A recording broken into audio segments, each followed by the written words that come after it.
Hoje eu vou contar um pouco a história do nosso Portal da Luz. O início desse portal, ele tem uma história do idealizador desse projeto, que é o Senhor Divino João Cavion e sua esposa, Eulália Casagrande Cavion, e moravam afastados, onde não tinha hospital, não tinha nada, e o irmão dele, né, de 7 irmãos, ele era o mais velho, e esse irmão veio a falecer sem conseguir assistência médica, porque eles não tinham como levá-lo a um hospital, e ele acabou sofrendo muito essa dor de ver aquele irmão sofrer sem ajuda e sem condições. Então ele se fez um juramento, que quando ele ficasse mais velho e que ele tivesse condições de ajudar, ele iria então fazer uma instituição para atender pessoas carentes, como ele foi. Para fazer esse projeto todo, é óbvio que precisavam pessoas para vir se juntar a ele. E aí, então, ele idealizou na cabeça dele de fazer, então, além do centro espírita, que foi a nossa primeira construção, né, o nosso início, ele também tinha a ideia de fazer um centro, então, uma escolinha para as crianças, como começou a escolinha Nosso Lar, hoje, Centro Assistencial Portal da Luz, né? A primeira casa foi o Centro Espírita Portal da Luz, depois a segunda foi a nossa escolinha, depois foi feito, então, o centro de eventos, né? Que está até hoje, né, sendo um grande auxiliar para podermos, então, manter a instituição. Meu nome é Isabel, eu coordeno o Serviço de Convivência e Fortalecimento de Vínculos aqui no Portal da Luz, no qual atendemos 80 crianças como meta, né, dentro do nosso projeto. Meu nome é Irene, trabalho há 17 anos no Centro Assistencial Portal da Luz e é muito bom e gratificante servir eles. Eu sou a Marilei, sou assistente social aqui do Portal da Luz. A relação que eu tenho com as crianças aqui é de muito amor. Então, para nós, isso é muito gratificante. Quando a gente sabe que a gente conseguiu mudar, transformar alguma coisa, esse é o nosso trabalho, é por isso que a gente está aqui, por eles. E a gente vem aqui trabalhar por amor, a gente se dedica porque a gente gosta daquilo que a gente faz e se sente feliz de poder colaborar um pouquinho no meio de tanta situação dramática como nós estamos presenciando hoje. E que Deus abençoe toda essa família Portal da Luz, todas as pessoas que por aqui passaram, foram muitas que deixaram o seu legado. Um abraço a todos e continue prestigiando o Portal da Luz. Venham nos conhecer, venham conhecer o trabalho.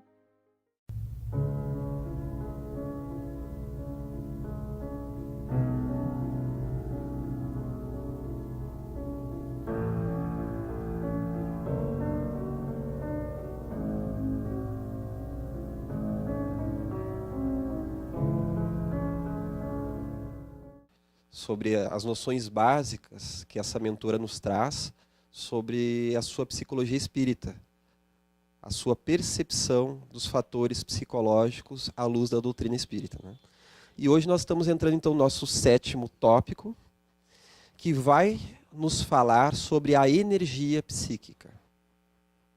É nesse tópico que então, nos utilizando do capítulo 10 do livro Vida, Desafios e Soluções, essa é a leitura do dia, nós vamos então buscar compreender qual é a percepção que essa mentora espiritual faz sobre a energia que nos move psicologicamente. Então, para a gente dar início a isso, qual é a noção que ela se utiliza, qual é a sua percepção, eu vou trazer aqui uma citaçãozinha do livro, é o capítulo A Busca da Realidade, capítulo 10. Né? E ela começa dizendo o seguinte: o ser humano, em razão dos atavismos, do adormecimento da consciência, não tem sabido eleger o que é fundamental para sua existência transitória no mundo, nem para sua realidade como ser imortal. Atua por automatismos na busca do prazer e encoraja-se a realizar experiências libertadoras sem entregar-se plenamente a essa meta que lhe deveria constituir o objetivo essencial da sua reencarnação. Então nós vemos que Joana começa denunciando essa nossa atuação por automatismos. Ela vai nos falar, logo no início do livro, do capítulo, né? Ela vai nos defrontar com o justo lugar que nós colocamos das metas da vida, desde as básicas, os instintos básicos e as necessidades básicas, às metas e necessidades superiores. Que ela vai nos falar justamente isso, né? Que nós temos uma grande necessidade de conforto físico, de satisfação das nossas necessidades básicas, alimentação, proteção, necessidade sexual, necessidade de repouso. Porém, conforme nós transitamos nessa forma de viver a vida, ela não é suficiente a nós. Não é só uma questão de nós nos satisfazermos para irmos um passo adiante. Porque o indivíduo que vive a serviço dessas necessidades, ele fica atrofiado nas suas capacidades espirituais e nas suas possibilidades maiores de desenvolvimento psicológico. Tanto que logo aquelas pessoas que maior acesso têm a esses recursos, não necessariamente são aqueles que satisfeitos rumam para uma nova etapa. Então ela está colocando aqui uma questão de princípios, de valores, de podermos nos focar no nosso desenvolvimento espiritual. E Joana de Ângeles, apesar de este capítulo não ser um capítulo técnico, aonde inclusive ela não utiliza o termo libido ou energia psíquica, ela faz um ótimo apanhado daquilo que Jung chamou de transformação da energia psíquica. Pois ela vai justamente falar dessa nossa necessidade inicial, que é muito calcada no biológico,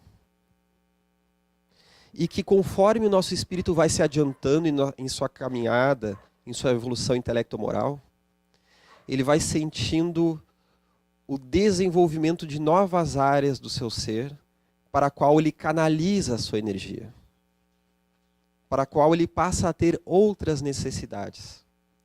Por isso que nós valorizamos muito aquele vazio da alma que muitas vezes nos dá. Porque o vazio da alma não quer dizer necessariamente que nós fizemos algo errado e que devemos voltar ao que éramos antes.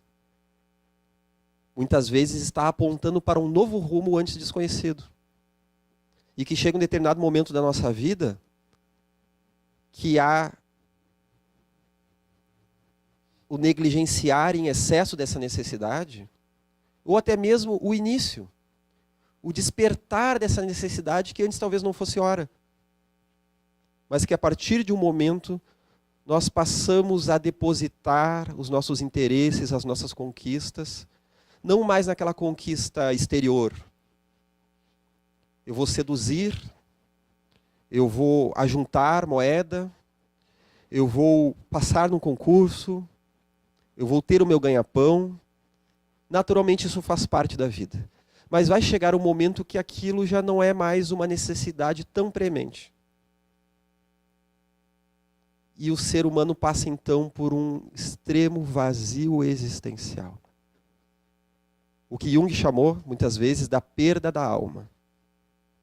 E através dessa perda da alma, que é uma nomenclatura dos povos, das tribos africanas, ele vai falar de um adoecimento psicológico, de uma forma neurótica de viver a vida, aonde nós não damos valor a essas dores e não atentamos, então, a essas possibilidades de adiantamento. Porque conforme nós já colocamos em outras aulas, né, a nossa sociedade, por melhor que seja, qualquer sociedade, desde a Grécia Antiga, a sociedade egípcia, oriental, ocidental, brasileira atual, ela não consegue dar conta como um todo das nossas necessidades de evolução psicológica e muito menos espiritual. Algumas mais, outras menos, mas elas não dão conta como um todo. Cabendo então aquilo que Joana chama o despertar do espírito e que Paulo chama o nascimento do homem novo ou da mulher nova, em detrimento, né, deixando para trás o homem velho, para haver esse nascimento, esse novo estado da alma, aonde nós nos deixamos conduzir por uma meta inconsciente. uma meta interior, não é? É o nosso self, o nosso eu maior, que é esse termo que nós estamos aos poucos nos apropriando aqui na aula, né? Aos poucos conhecendo um pouco mais. Esse núcleo da nossa psique, que está mais no inconsciente do que na consciência. Este núcleo organizador do nosso ser, que Joana, corroborando então a psicologia profunda, diz que existe, de fato. É a lei de Deus gravada dentro de nós, que traz ali a semente do carvalho, como se diz. A bolota do carvalho, aquela semente que em si já tem o mapa futuro da árvore que vai se desenvolver. Então nós temos uma estrutura pré-concebida que irá nos levar para inúmeras possibilidades de realização. Assim como o bebê que engatinha, depois passa a andar, ele vai ter uma necessidade de desenvolver a coordenação motora, as pernas, o caminhar, o correr. Isso já está gravado no instinto e também na estrutura física do ser humano, no código genético, inclusive. Nós temos uma genética da alma, psicológica, no nosso inconsciente coletivo, que vai nos levar, então, a esse desenvolvimento. Lembrando, né, inclusive ao pessoal que está em casa, que naturalmente nós vamos várias vezes voltar a esses conceitos, né? São conhecimentos que aos poucos vão assentando, esse entendimento de Joana e o que ela fala de Jung, né? Antes de eu abrir para as perguntas, ela coloca mais adiante o seguinte, esses 3 parágrafos. Enquanto um estômago alimentado propicia reconforto orgânico, uma conversação edificante com um amigo faculta bem-estar moral, uma propriedade rica de peças raras e de alto preço oferece alegria e concede comodidade, mas um momento de meditação enriquece de paz interior inigualável. O apoio de autoridades ao guarda-costas favorece segurança. Em muitos casos, entretanto, a consciência reta que resulta de uma conduta nobre proporciona tranquilidade total. Roupas expressivas e variadas ajudam na aparência e agradam. No entanto, harmonia mental e correção de trato irradiam beleza em comum. O frenesi sexual expressa destaque na vida social.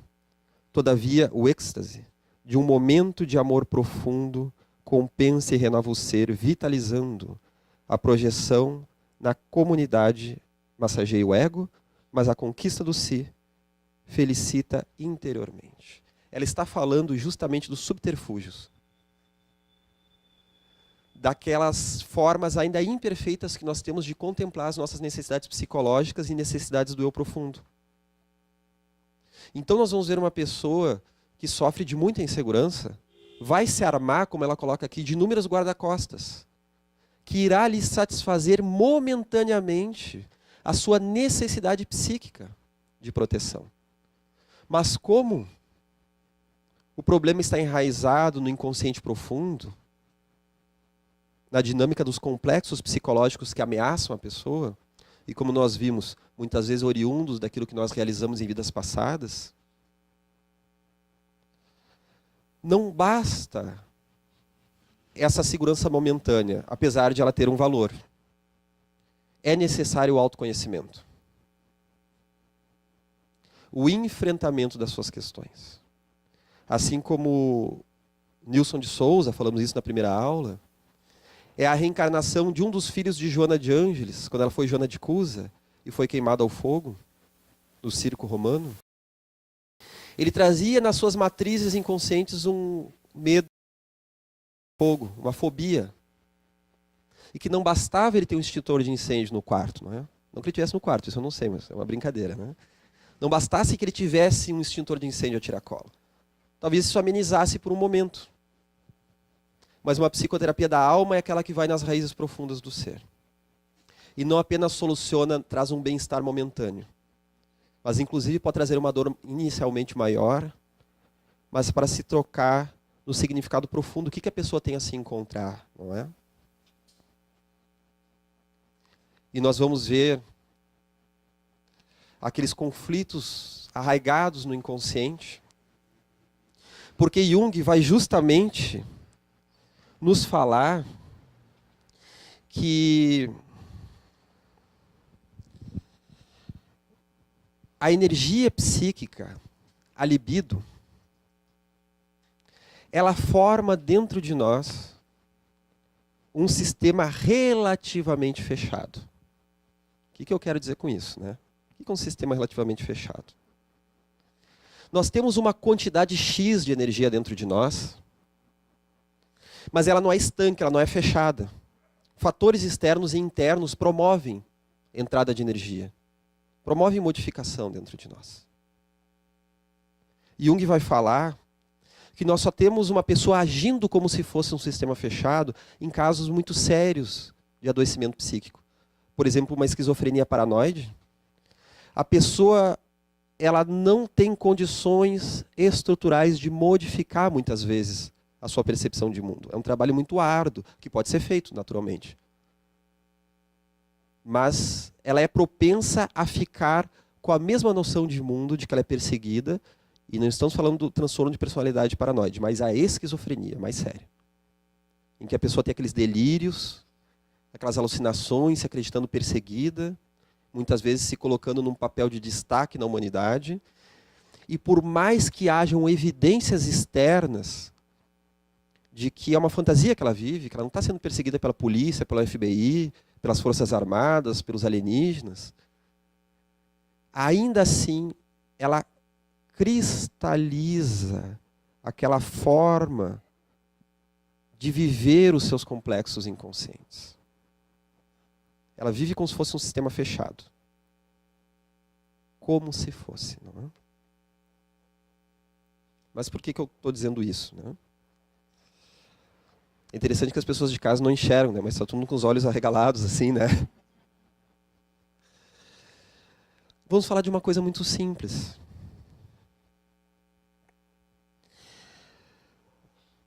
Todos nós temos uma energia fenomenal. Uma energia psicológica, não apenas a energia biológica do corpo, que tem até uma relação com a energia psicológica, mas não é a própria. Todos nós temos uma quantidade enorme de energia psicológica que nós não conseguimos acessar muitas vezes, porque estamos conflituados. Lembra que nós falamos na aula passada, iniciamos um pouco a falar dos complexos, aquelas nossas subpersonalidades, não é? Falamos, não é? Ah, tá, que susto. Não foi sonho. Aquelas subpersonalidades que muitas vezes tomam o nosso eu de assalto, né? E que cabe no nosso processo psicológico nós irmos nos conscientizando dos complexos, desses lados diferentes da nossa personalidade, né? E equacionando eles, solucionando-os para que eles se tornem forças a nosso favor e não nos dominem, né? Senão daqui a pouco eu posso estar aqui dando aula e me assono um complexo do guerreiro, me sinto ameaçado e saio esgrimindo palavras, né? Discutindo. Não ocorre isso, né? Até mesmo dentro da casa espírita, daqui a pouco um colega coloca algo ali e a gente já ouve torto aquilo, né? Até pode estar obsediado, né? Mas na maioria das vezes o obsessor somos nós mesmos, né? E a gente já ouve torto aquilo ali, né? Porque nós estamos acionando aquele nosso instinto de luta e fuga pelo acionamento de um complexo, que está carregado de libido. Libido, energia psíquica. Ele está carregado. E quando ele está carregado de energia psíquica, o meu eu está descarregado, cada vez mais descarregado. Eu me sinto fraco. Eu não tenho forças para ler um livro da Joana, não é? Para meditar, para ir para o trabalho, para ter meus afazeres, ou até mesmo às vezes para cozinhar. Parece que me falta energia, enquanto eu tenho energia para outras coisas, não é? O que é estranho, muitas vezes. Porque há ali um conflito emocional que está me roubando energia. A energia está indo para o inconsciente. Ou está sendo desperdiçada em outra coisa, não é? Então, muitas vezes a pessoa diz o seguinte: mas eu não tenho energia nem para sair da cama, muito menos para trabalhar. Mas que eu assisto todos os jogos do Inter no estádio, isso sim. Eu viajo de ônibus pelo Brasil afora. Mas às vezes a pessoa não tem uma energia para trabalhar. Ou tem para trabalhar e não tem para visitar um filho, uma filha que está a uma quadra distante. Ah, mas eu não tenho tempo, eu trabalho tanto. Mas há um conflito emocional tomando conta da pessoa. E que não auxilia que ela evolua. Então nós vamos ver que essa energia psíquica, ela está travada pelas nossas neuroses, que são conflitos emocionais. E conforme nós vamos expandindo a nossa consciência, o nosso ego, que é o nosso eu, né, vai se autoconhecendo, mais atento ao inconsciente, né? Atento ao inconsciente. Não estamos falando aqui de uma fórmula mágica, né? Mais atento assim aos seus conteúdos. Eu me sinto bem aqui, mas será que... Por que eu tive, de repente, aquele mal-estar? Algo está ocorrendo no meu inconsciente. Isso já é uma atenção inconsciente. Será que eu estou sendo arrogante sem me dar conta? Será que eu estou atemorizado por uma situação até mesmo infantil? De perder de ter medo de perder o amor das pessoas à minha volta, não é? O meu apego infantil. Isso acontece nas melhores famílias. E isso já é uma atenção ao inconsciente. Reverenciar o inconsciente, né? Vou prestar atenção. Eu estou tendo uma vontade de parar para meditar, ou de conversar com um amigo. Será que não tem uma energia minha aí querendo me mostrar algo que eu não estou atento, não é? Ou um adolescente que muitas vezes vai buscar a fuga pelas drogas, parar para pensar assim, mas o que eu estou querendo medicar dentro de mim? Eu não consigo enfrentar a vida sem esse subterfúgio para tentar me acalmar, mas que só piora a situação, não é? Mas por que eu quero me acalmar? Tem algo que está me ameaçando. Eu estou tentando remediar alguma coisa. Então também estar atento à questão da sabedoria do inconsciente. Porque meu inconsciente está querendo me levar a um aprendizado que eu não estou sabendo respeitar. Então toda vez que a gente fala assim, de estar atento ao inconsciente, não estamos falando de uma equação matemática, né? Que é como se nós tivéssemos que dar conta de algo muito difícil, né? Porque já diz o nome, inconsciente, não está consciente, né? Se nós soubéssemos, seria consciente. Mas é estar atento a estes sinais. Tudo certo por enquanto? Escutei essa semana vontade inteligente. É mais ou menos isso, né? Já que do espiritismo a vontade, a disciplina, né?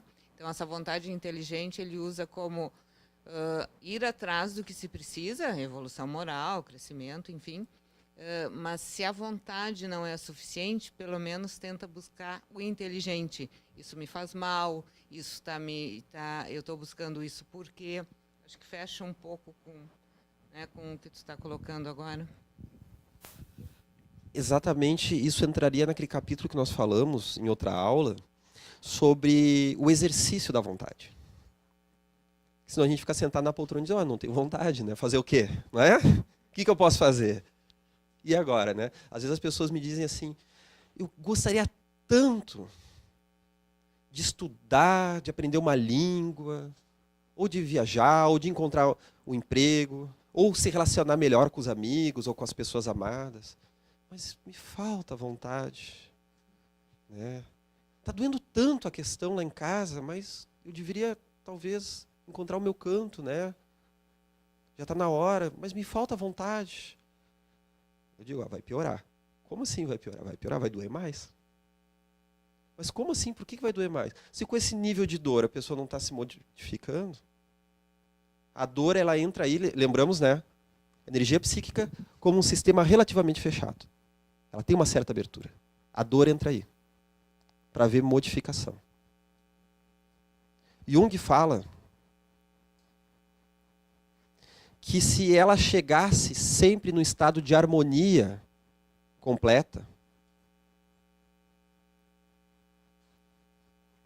nós não evoluiríamos. Toda vez que a energia psíquica estanca, no estado de harmonia, seja por algo não desenvolvido, a pessoa parou, a água ficou parada, digamos assim, ou porque atingiu um nível, logo chega a novidade da dor, para que haja uma modificação. Porque justamente é onde há atrito que há dinamismo dentro da psique. Você já viu algum filme que não houvesse uma tensão? Algo que o herói, o protagonista do filme tem que encontrar? Se é um filme desses de aventura, a pessoa tem que vencer um vilão, uma ameaça, né? Se é um filme dramático, tem uma tensão entre as personalidades, uma dificuldade dentro da família, a conquista amorosa, que está difícil, um suspense, uma dor. Porque se o filme não tem isso, não tem graça. E tem muitos filmes sem graça por aí, isso acontece de vez em quando, né? Precisa haver uma tensão, para haver uma busca. É como nas mitologias dos heróis gregos e outros mais da antiguidade, em que a partir de uma demanda inicial, de uma dificuldade do herói, uma necessidade do herói ou da coletividade que ele vive, ele parte em busca de uma solução. E quando ele parte em busca daquela solução, ele vai encontrar um outro caminho inesperado. Ele vai buscar um outro conhecimento que antes ele nem sabia que existia. E vai haver uma transformação pelo qual ele vai passar, um sacrifício interno, uma transformação, para que ele retorne modificado e com outro tesouro que antes não era esperado. Na aula passada nós falamos do Guerra nas Estrelas, né? O Luke Skywalker no início, né? Ele passa pelo falecimento dos tios que cuidam dele. Ele parte então em busca de levar aqueles androides, né, para os donos certos. E de repente ali vai nascer outras questões, como o papel dele num conflito intergaláctico e ainda mais o papel dele diante da força, que é uma metáfora da espiritualidade, do mundo além, não é? Como falamos na aula passada. Em que ele então tem que se encontrar com a sua própria sombra, com a figura do self, pois ele passa a ter interesse no seu desenvolvimento pessoal. E ele retorna então, no final dos outros filmes, modificado, com um novo tesouro. E como os filmes traçam ali a jornada do herói, né? No terceiro filme ele volta justamente para o planeta desértico, da onde ele saiu. É o mito do herói porque ele retorna modificado, com um novo valor para a sociedade, que antes era inesperado, porque aquele lá do início dos filmes, ele não tinha nem esse objetivo. Ele só queria solucionar algo momentâneo. É assim que nós vemos no mito de Perseu, no mito de Teseu e tantos outros mitos da antiguidade. Essa modificação das metas, né? Modificação também da energia psíquica, né? A Joana de Ângeles, ela fala então dessas meta-necessidades que vão surgindo. Alguém lembra o que são as meta-necessidades que ela coloca?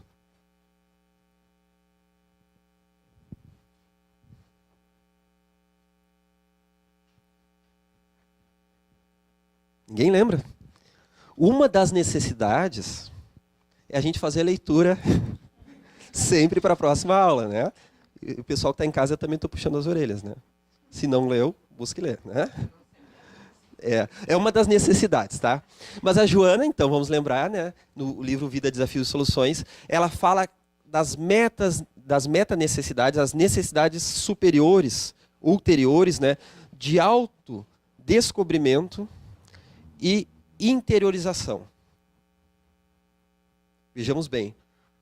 É algo básico, essencial, é um grande tesouro, esse autodescobrimento, que logo vai nos trazer uma necessidade de interiorização, de vida interior. Vida psicológica. Não apenas a vida externa, a vida de objetivos do mundo concreto, como se chama. Por melhores que eles sejam esses objetivos, eles só são válidos porque neles nós também vamos nos defrontar com questões internas. E conforme nós vamos tendo essa vida interior, essa meta, nós vamos então nos interiorizando, tendo momentos de reflexão, momentos de meditação. Leon Denis, no livro O Problema do Ser, do Destino e da Dor, ele vai descrever momentos de meditação. E essas meditações dele dialogam tanto com aquela meditação que significa reflexão, como Santo Agostinho se utiliza, como também a meditação como calmaria dos sentidos. A meditação passiva, aos moldes como que orientais. E que Joana de Ângeles também defende como uma forma de nós nos encontrarmos. E esse autodescobrimento ele vai linkar com algo ainda maior que o autodescobrimento, que se chama autorrealização. Realizarmos quem nós viemos ser nessa presente vida. E por mais medonhos que nós sejamos, e às vezes a gente é bem medonho, né? Por mais medonhos, por mais seres difíceis que nós possamos vir a ser, todos temos traçados na nossa existência um caminho de autorrealização, que cabe a nós trilhar ou não. Os desafios existem, né? Desafios internos e externos. Materiais, sociais, biológicos e espirituais, não é? Até mesmo as obsessões espirituais são desafios que nós enfrentamos. Mas que fazem parte da nossa trajetória para que nós possamos descobrir áreas de vivência do nosso ser. Às vezes, se não é uma obsessão espiritual, a pessoa não descobre que tem mediunidade. Não descobre que tem sensitividade, intuição, até mesmo a vidência. E isso vai nos abrir um novo campo de vida, de desenvolvimento, anteriormente negado.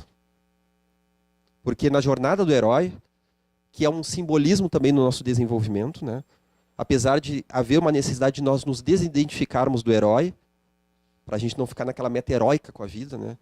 O herói, ele se estabelece pelo enfrentamento. Isso pode nos gerar problema a partir de um momento. Nós precisamos primeiro acionar essa energia para ter forças, até para a luta interna. Porque a jornada do herói é de autotransformação.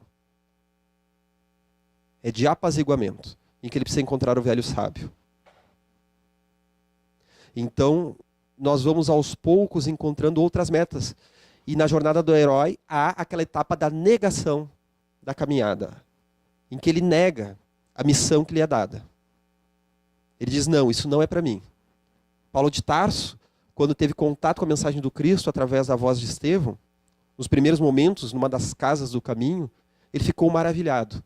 Mas depois, com a fascinação do poder e a sua rigidez diante da lei mosaica, ele negou aquele chamado da alma, que ele foi simpático num primeiro contato e veio a perseguir Estevão e os cristãos, no momento de auto-obsessão e obsessão espiritual que ele estava, para depois se reencontrar na sua caminhada.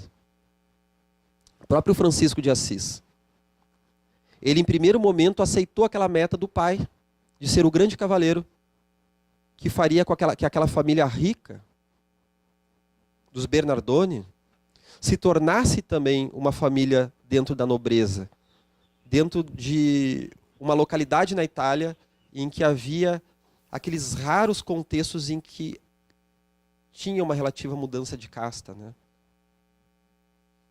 Da burguesia para a nobreza. Porque dentro do feudalismo isso não é possível, mas o feudalismo é um conceito, não é? Nem sempre ele se aplica em todos os ambientes. E ele aceita aquela missão que é a renegação da sua caminhada espiritual. Não uma negação direta, mas seria se ele persistisse naquele caminho, que era um caminho apenas momentâneo, transitório, da formação do seu ego, da formação do seu eu adolescente, né? Precisava formar um ego para poder relativizar, não é? Quando eclode aquela mediunidade, ele precisa saber quem é o Francisco, o jovem da Idade Média, para dar espaço para que aquele Francisco transcendental, de muitas encarnações e muito conhecimento, pudesse se manifestar sem enlouquecê-lo, sem que ele se perdesse diante daquilo, não é? O que é uma das possibilidades da própria individuação, como da mediunidade. Vamos lembrar o que eu falei na aula passada, de que Joana utiliza a noção de libido, de energia psíquica junguiana, não é? E a energia psíquica junguiana vai utilizar aquele conceito muito mais semelhante ao que trazia o filósofo Schopenhauer. Schopenhauer, que era um filósofo do século XIX, ele vai ser um dos grandes tradutores da cultura oriental para o Ocidente. E ele traz um conhecimento maravilhoso, apesar de ser um filósofo pessimista.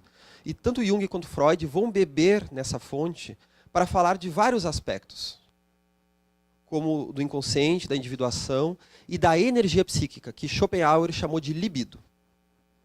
Freud vai chegar à conclusão de que a libido é de natureza sexual, justamente. Tanto que esse termo se popularizou, não é?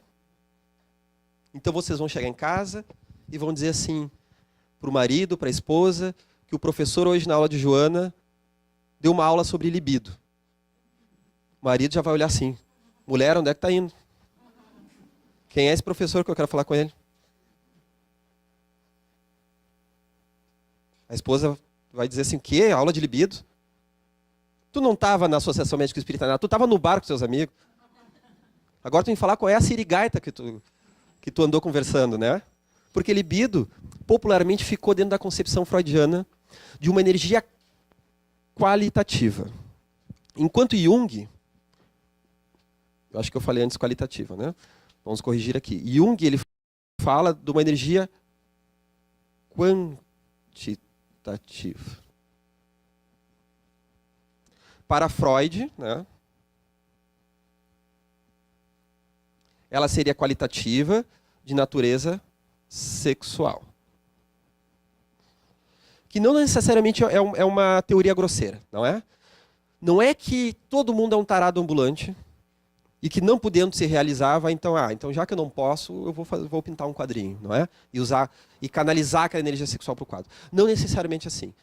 Freud traça um estudo muito aprofundado e que faz muito sentido de como o bebê e a criança vai sentindo aqueles prazeres no toque, que é uma sensação sexualizada que não está contida no genital, mas no corpo todo. E conforme vai tendo isso, ele vai traduzindo isso para as outras relações depois da vida. Primeiro é o carinho da mãe, o toque na barriguinha, é liberar o intestino através do xixi e do cocô, é o soninho, é o mamar, não é? E aos poucos esse prazer, ele vai direcionando ele para uma outra busca. Então esse é um prazer de base biológica, sempre para Freud parte de uma base biológica. E que Freud vai nos falar que nós estamos diante de um grande problema. Isso está no livro O Mal-Estar na Civilização.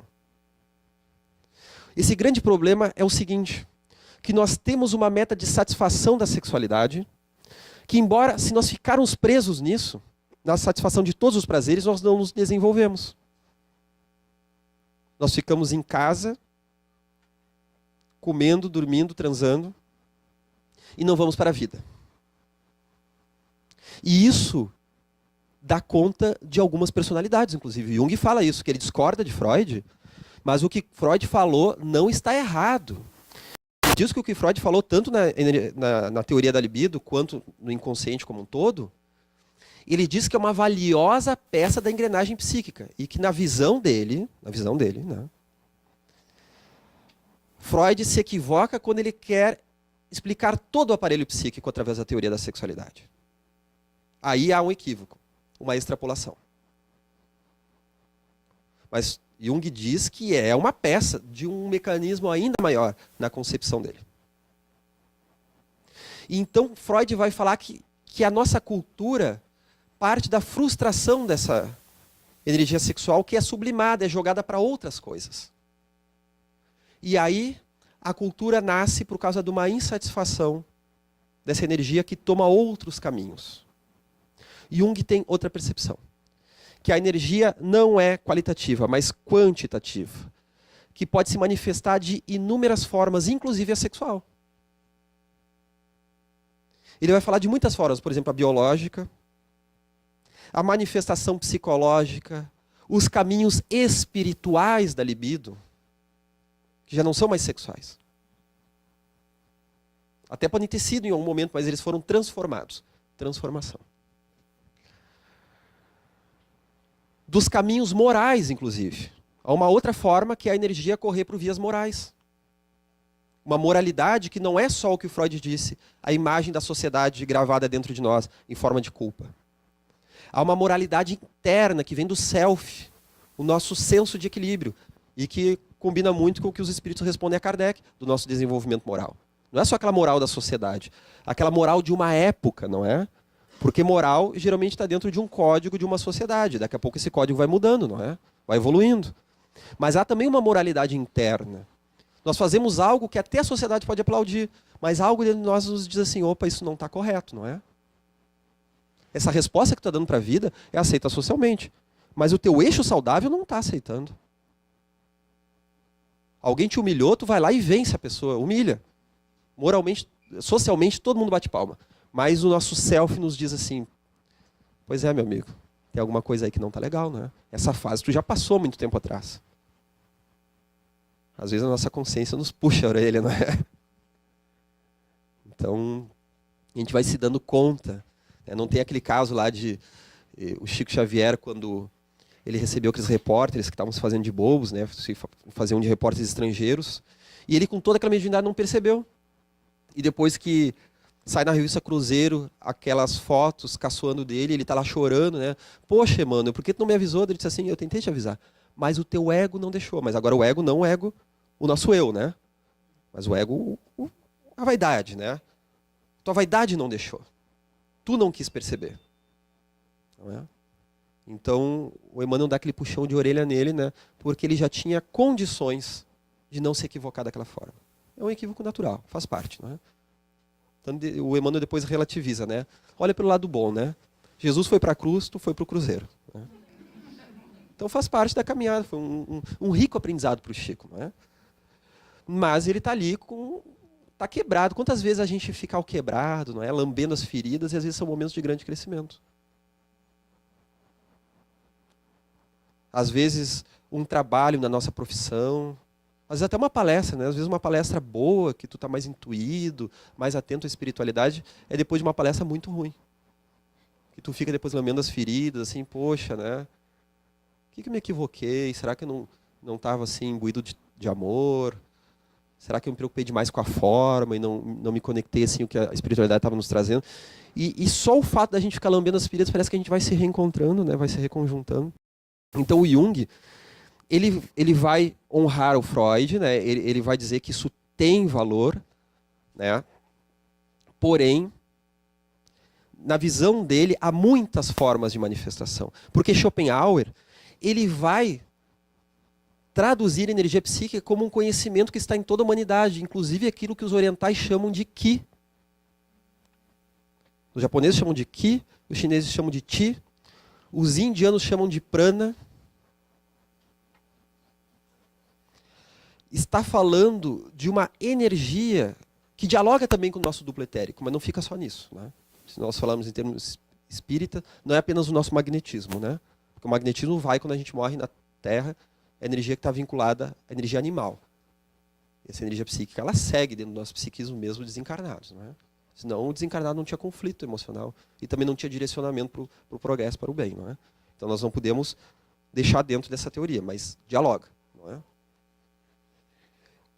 E Jung, então, ele vai nos falar de que a energia psíquica tem meta. Vamos pular para esse ponto aqui, né? Por exemplo, ele vai nos dizer que um sintoma psicológico, ele não está preso no passado apenas. Ele tem uma relação com o futuro. Não apenas o porquê. Quando a gente vê um problema que surge na nossa vida, um sintoma psicológico, uma depressão, uma síndrome do pânico, um medo, de repente, que nos toma, uma dificuldade de vencer uma etapa, não é porque isso está apenas no nosso passado, porque eu fui humilhado na infância, porque eu sofri bullying, porque eu passei fome, eu passei privação, porque eu perdi um ente querido naquela fase tão importante. Isso, naturalmente, tem efeito. Mas há não apenas o porquê do sintoma, mas o para quê. Ou seja, o fator não apenas perspectivo, mas o fator prospectivo. O sintoma está querendo nos levar por um caminho que nos é vital.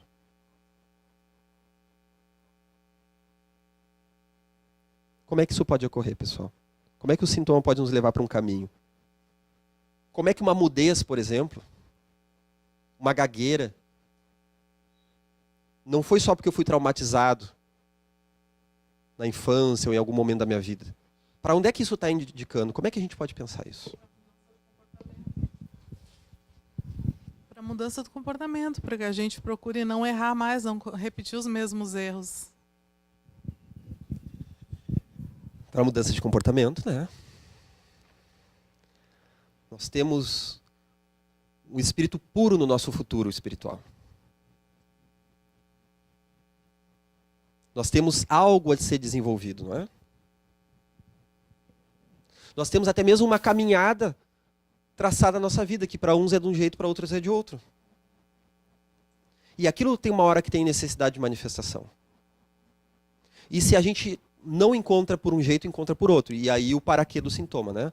Vamos usar um exemplo, a gagueira. Ou a timidez. Há muitas formas de uma etiologia da timidez. Uma delas é a arrogância e a criticidade. Muitas pessoas que não abrem a boca,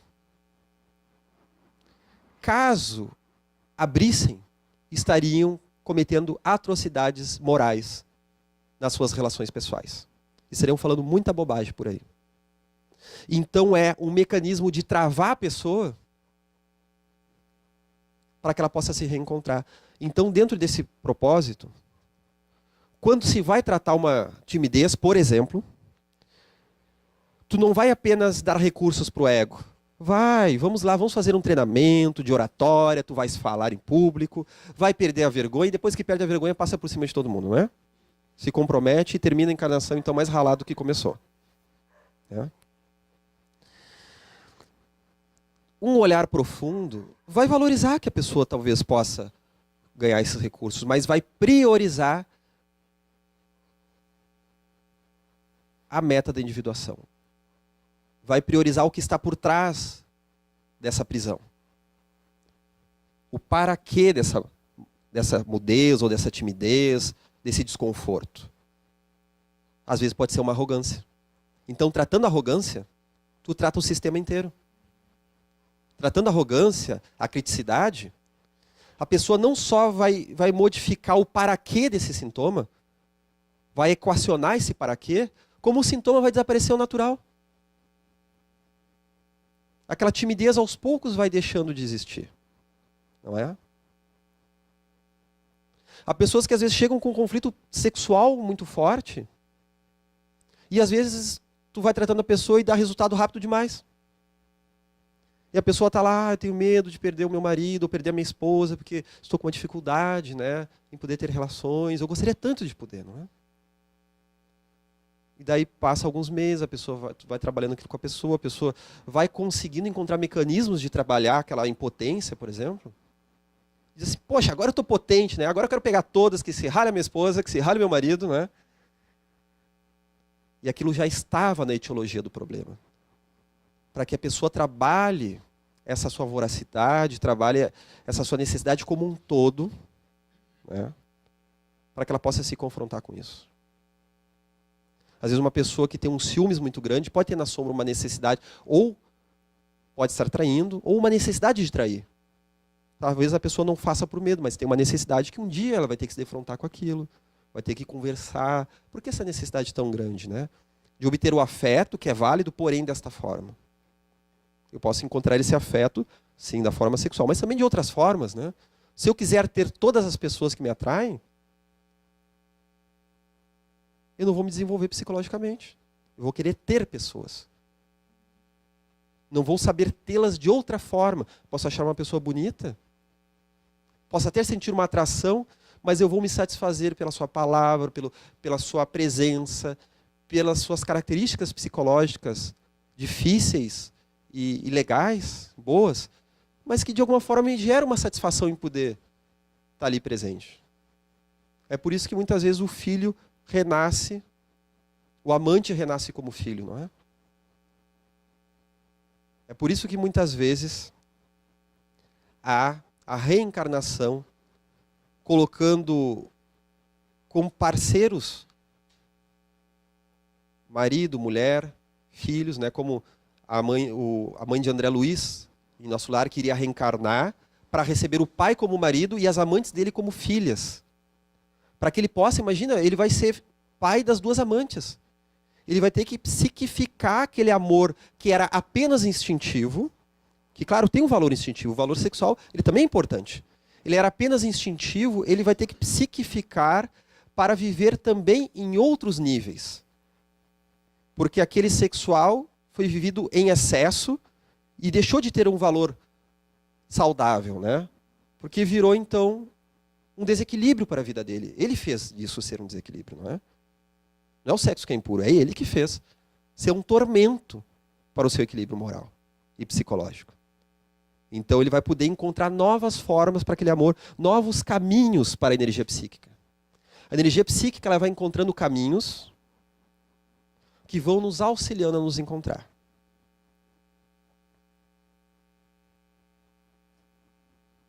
Tudo bem? Não, só repete. A energia psíquica, ela vai nos levando por caminhos. Ela vai encontrando caminhos que dizem respeito à nossa individuação, ao nosso processo pessoal, que cada um tem o seu, de integração da personalidade. Porque ela é de base arquetípica. O arquétipo, ele organiza a experiência.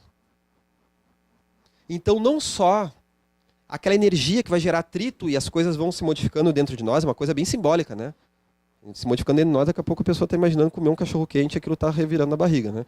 É uma questão bem simbólica, bem abstrata, né? Tem umas bolas de sinuca, né? Tu bate e as bolas, elas não ficam só caóticas, elas não ficam uma levando a outra para algum caminho. Tem um caminho mais ou menos pré-determinado, vários caminhos pré-determinados pelos nossos arquétipos, né? Que vão nos levar ao mito do herói, ao paterno, ao materno, ao desenvolvimento do ânimos e da ânima, né? O masculino e o feminino. Vão nos levar ao confronto com a sombra. É a mesma coisa que a gente jogar sinuca numa mesa com caimento, né? Quem é que já jogou sinuca? Tem aquelas mesas assim, essa mesa tem um caimento, joga a bola para lá, ela começa a fazer a curva, né? E conforme a pessoa é religiosamente dedicada, né, a matar tempo jogando sinuca, ela já conhece até o caimento da mesa, não é? Ela já joga a bola um pouco mais para a esquerda, porque ela sabe que depois a bola vai indo para a direita. Então são esses sulcos, né? Esses caminhos que nós temos que nos direcionam ao nosso crescimento. Eu vou falar aqui de dois aspectos importantes, mas que, como nós estamos mais ou menos perto do final da aula, eu vou tocar neles aí para a gente depois desenvolver um pouco mais nas próximas aulas, tá? Que justamente, né, esses dois aspectos aqui, né? Como a energia é quantitativa, ela pode se manifestar de diferentes formas. Por exemplo, o arquétipo da comunhão. Por que Freud vai falar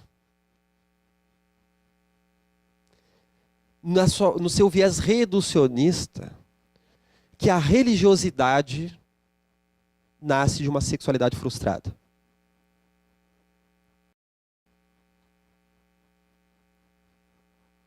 Não é que ele estava se vingando do padre. Ele não foi coroinha. Ou de algum líder religioso, né? Ele era judeu. Não era uma questão dessa forma. Porque ele identificou um dos papéis da libido, mas não conseguiu compreendê-la mais a fundo. Essa libido, essa energia psíquica, que para Joana de Angelis e para Jung ela é quantitativa, ela vai falar de uma realização em vários níveis. Por exemplo, Jung fala que o arquétipo da comunhão, que nos leva a uma necessidade da alma de nos sentirmos conectados a algo. De haver uma comunhão, ele pode ter diferentes manifestações. Inclusive a sexual e inclusive a espiritual. É o mesmo arquétipo que guia esse tipo de experiência e energia psíquica por isso. Assim como nós podemos, num nível didaticamente chamado de infravermelho, ou seja, bem abaixo da consciência, realizarmos de forma sexual, porque o ato sexual, ele nos leva para a comunhão. para o contato com o outro, para a troca. A troca não apenas de fluidos, de carinho, de carícias, de calor, mas até mesmo de energia emocional, psicológica. Vai realinhar a nossa alma. Isso é importante também. Esse é o papel, é um dos grandes papéis da sexualidade. Não apenas o biológico, mas também o psicológico. Nós também podemos viver a comunhão de várias formas. É importante viver de várias, né? Não é? Não só de uma. Senão fica o fanatismo do hedonismo ou o fanatismo religioso, não é? E nós podemos viver também esse sentimento de comunhão em contato com Deus, numa oração. Por isso que o Espírito Tagore vai falar, através da psicografia de Divaldo Franco, em momentos que ele se sente penetrado pela energia divina. E às vezes algumas lideranças espíritas dizem assim, né? O Gelson até me comentou uma vez que ele colocou um artigo numa revista espírita, né? Que ele citava isso e os editores mandaram para ele, olha, tira essa citação, que isso aí está sexual demais, não é? Mas é o que Tagore fala, o Espírito falou isso através da psicografia de Divaldo, porque não deixa de falar da comunhão, né? Ser penetrado pela energia divina. Parece sexual, né? Parece duplo sentido, né? Daqui a pouco parece uma letra de funk isso, não é? Então há uma comunhão, e se nós ficarmos polarizados, a unilateralidade é um veneno para o nosso desenvolvimento psíquico, sempre. Nós vamos literalizar, porque o espírito ele precisa do símbolo. Às vezes nós precisamos romper uma barreira. Eu preciso frustrar a meta que o pai e a mãe colocou na minha vida, por melhor que seja, para encontrar a minha meta. Por mais que eles estejam me trazendo um tesouro. Em algum momento eu relativamente vou frustrar, simbolicamente. Se eu não tiver recursos para isso psicológico, capacidade de insight, eu vou para o literal. Frustrar quer dizer, vou levar eles a chorar mesmo, eu vou tirar o sangue, eu vou incomodar. E isso também não vai me trazer completude, porque eu estou literalizando de uma forma unilateral, né? Uma questão aqui que é muito rica, né, que eu deixei aqui para o final, e depois nós vamos trabalhar melhor isso, depois em outras aulas, né? Me cobrem isso. Nós vamos trabalhar isso com atenção, né? É justamente que a libido, então, ela vai estar o tempo inteiro fazendo dois movimentos. Progressão e regressão. Como é que isso funciona? Vamos falar isso aqui nos nossos minutos finais, né? Deixa eu pegar aqui, liberar um pouco de espaço, né? Como é que funciona essa progressão e essa regressão da libido e que pode se dar de uma forma harmônica ou não. Pode nos auxiliar, como pode nos atrapalhar. Aqui nós temos a nossa energia, né?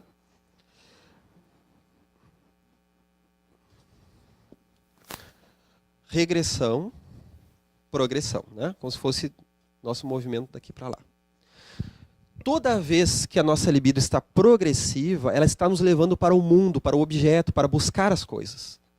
Se nós não tivéssemos esse movimento de progressão que todos temos, a gente até pode se atrapalhar com isso, mas nós temos. A gente não se arrumava, não saía de casa, não tomava banho, não ia para o trabalho, não ia para o estudo, não ia para o trânsito, não é? Que dor de cabeça buscar os filhos na escola com aquele trânsito, né, que nós temos aqui. Eu saio aqui da Associação Médica Espírita, pegar as crianças, ficar quase uma hora no trânsito. Então eu preciso ter uma boa energia até para suportar, né? Porque não é nada agradável ficar ali preso no trânsito daquela forma. Mas eu preciso ter essa energia, senão eu não vou conseguir.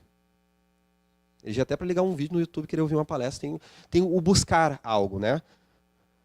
Mas, ao mesmo tempo, eu também preciso, várias vezes ao dia, da regressão, que é o momento de me recolher. Eu vou regredir. Então, em vez de eu me adaptar ao mundo externo, eu vou me adaptar ao mundo interno. Eu vou dar um passo atrás para buscar energia. Eu vou me alimentar, eu vou tomar um café, eu vou dormir, eu vou fazer uma meditação. Eu vou ler um livro, não apenas para estudar e buscar um conteúdo, mas para me realimentar, para me reencontrar, num sentido regressivo, não é? E conforme eu ganho forças nessa regressão, eu posso dar mais passos à frente. Então eu vivo essas duas coisas, eu posso viver de forma harmônica. Até nas etapas do desenvolvimento. Nasce uma criança nova, o mais velho volta a encher as fraldas, não é?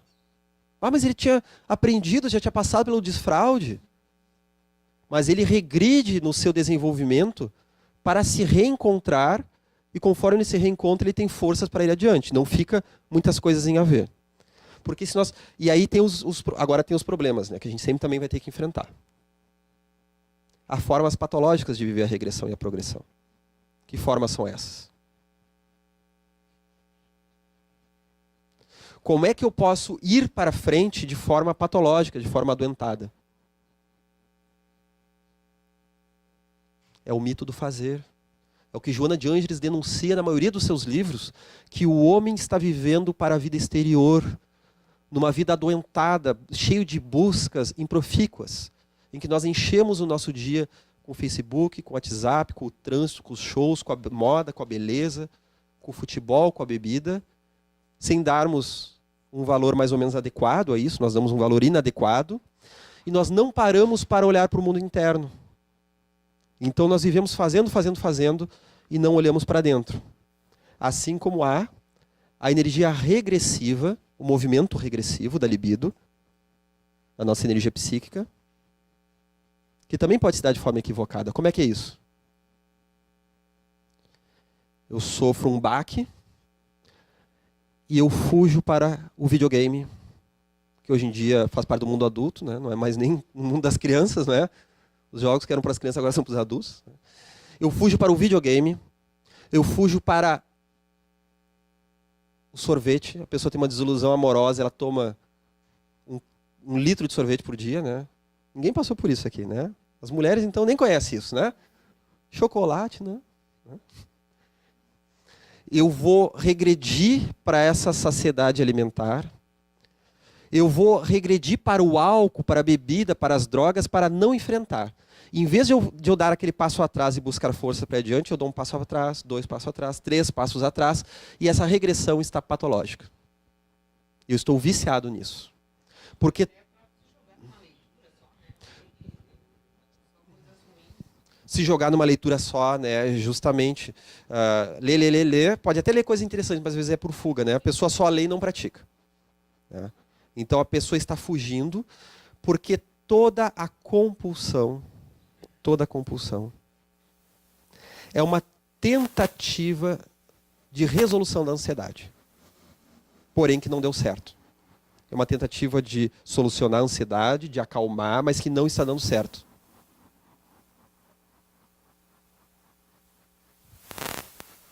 Então, muitas vezes a pessoa, o marido briga com a esposa, vai se gratificar através da masturbação. Toda vez que briga. Aquela estratégia adolescente. Nós sabemos que a masturbação tem um valor na descoberta do corpo, mas tem gente que já descobriu até demais o corpo humano, né? Até porque começa a roubar energia psicológica. Psicológica, se a pessoa fica na compulsão. O problema não é a masturbação, o problema é a compulsão. Em termos espirituais, há o vampirismo espiritual que pode estar havendo, né? Porque daí, aquela troca de energias espirituais, até mesmo de magnetismo, não há troca, né? Há apenas descarrego. E quando há descarrego, pode ter entidades se saciando daquilo. Entidades mais grosseiras naquele momento, através daquela sintonia, né? Não há crime nenhum, mas sempre há um convite ao equilíbrio, né? A pessoa vai para o mundo do videogame e não sai mais de lá. Porque o videogame, ele oferece metas.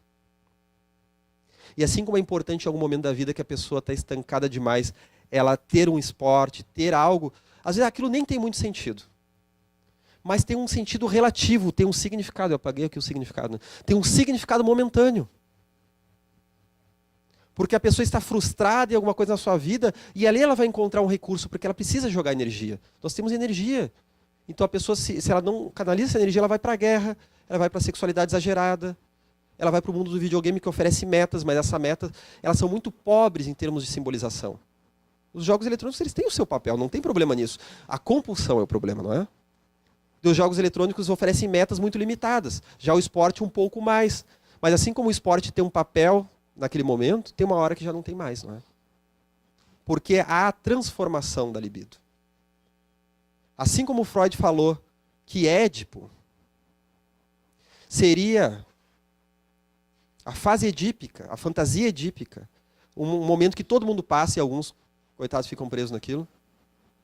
A fantasia de consumir a mãe sexualmente, porque há uma sexualidade ali que não pode ser aceita moralmente, então eu vou negar, vou recalcar para o inconsciente. Jung diz que na visão junguiana, essa explicação não basta. Jung vai ver o para quê, o simbólico. E ele entende o Édipo como uma vontade natural de regressão da libido, de uma fantasia de ficar no paraíso da infância, de simbiose com a mãe novamente. E que, se for literalizada, pode até cair numa experiência sexual, ou mesmo que não seja o incesto, a experiência sexual, né? Mas aquele tipo de relação edípica que nós chamamos, né? Que não é uma edípica de fato, de ato sexual, mas edípica que a mãe está agindo como uma esposa, ou o pai está agindo como marido da filha. Nesse sentido, né? Porque, assim como Freud, vamos finalizar com isso, né? Assim como Freud vai falar, então, no Mal-Estar da Civilização, que a cultura é uma grande encruzilhada que a humanidade nunca resolve. Nós temos a necessidade de satisfação e, através da frustração, nós vamos para a cultura, que é um subterfúgio. A cultura seria um subterfúgio, seria uma corruptela da experiência sexual. Jung diz que não é uma corruptela. A nossa libido, ela se transforma e ela tem a meta da cultura. Ela tem uma meta. Assim como ela tem uma meta de passar por uma fase sexual, biológica, ela precisa progredir, inclusive, para o desenvolvimento da literatura, das artes, da religiosidade, da espiritualidade, dos aspectos culturais, intelectuais. Ela tem essa finalidade, ela não está equivocada. Não é apenas uma energia, como Freud falaria, de origem sexual e que foi recanalizada e reaproveitada em outra coisa. Jung fala que ela é quantitativa, ela até pode passar pela manifestação sexual em alguns casos. E muitas vezes, inclusive. Mas a finalidade dela é transformação. Quando ela vai para a cultura e para o desenvolvimento da civilização, não é uma corruptela, não é um desvio, é uma finalidade legítima. Porque Joana, e agora nós encerramos com isso, não sei nem se eu vou achar aqui a mensagem, deixa eu ver. Ela vai nos falar de um tropismo divino. Assim como há o heliotropismo, que nos encarrega de ir para o sol, e vários tropismos na vida que nos direciona para alguma coisa, até o desenvolvimento, direciona para a sociedade, para as relações. Há um teotropismo, um direcionamento para Deus, para a realização psicológica e espiritual do nosso ser. A nossa energia psíquica, ela não está fazendo uma corrupção do seu caminho quando vai para isso, como Freud, naquele momento mais depressivo, mais pessimista, no início da década de 30, ele grafou. Mas é natural, isso nós estamos falando das meta-necessidades que Joana de Ângeles nos fala. Dessas necessidades de realização interior. Porque o ser humano, ele não entra em conflito só porque tem traumas e tem neuroses.